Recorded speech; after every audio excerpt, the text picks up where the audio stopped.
I'm going to teach you how to make roses out of clay. They can be used for pretty much anything, like earrings, necklaces. I even made some for my parents. Little warning, I don't use any actual weapons in my videos. These are all plastic. Please don't demonetize me. Okay, so you want to start by getting a little bit of your clay. And usually you just want to cut off a small bit to start the middle. So sort of flatten that down.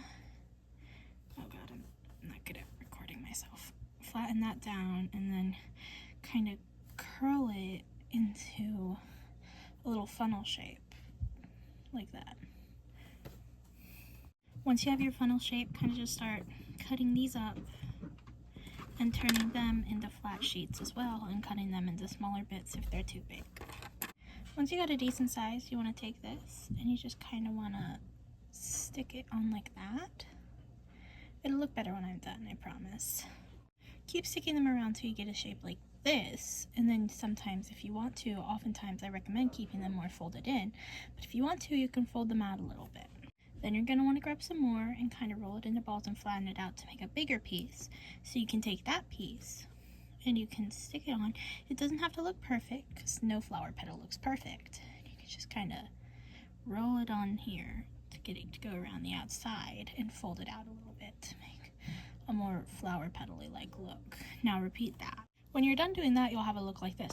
Now if you want to make bigger roses, you take this, you take the clay and you cut it and you start making wider flower petals. Now these flower petals you're going to want to make a little bit bigger so that you can fit them around the outside like this. It'll look good when it's done. And sort of stick them on, make sure they're secure, because if they're not, they're going to fall off, and that's not very fun, is it? Because then you're going to have to start all over. So kind of stretch it around, try and make it look as much like a rose as you can. I know this looks a little messy, but I promise it'll turn out looking really good at the end. So then you can kind of have that look. And of course, you can keep going onto infinity. Pretty much you can make as many as you want. So that's kind of how you make the basis. Now the back is going to have this little triangular piece. So what you're going to want to do is you kind of want to, if you want it to have a flat back, you can always cut it off with something.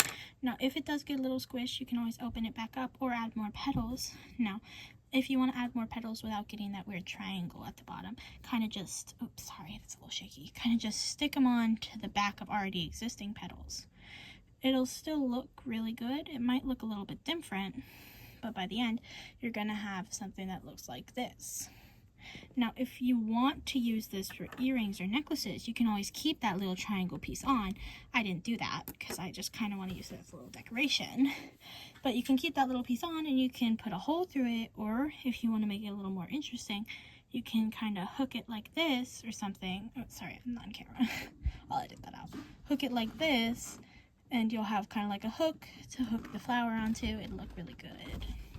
Now I want to make a sparkly rose, so I have some pink sparkles here. I use these a lot. So I'm just going to take this brush here and I'm going to dip it in and get some pink sparkles on there. Now this rose is already a little sparkly because my lap bench is sparkly as heck. But I'm going to sprinkle that on to get it a good covering over it. It's going to try and give it a little pink sparkle. I know it doesn't look perfectly clean, but I think it's going to turn out looking pretty good. It's the first time I've ever had sparkled on one of my roses.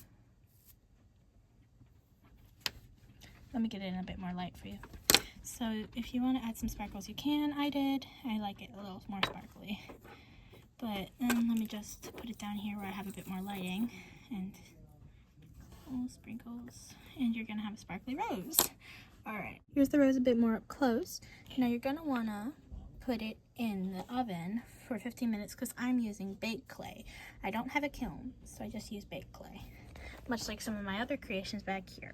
I haven't put them in yet because I don't want to. I'd like to edit them a bit more to make them look a bit better. But so here's the rose.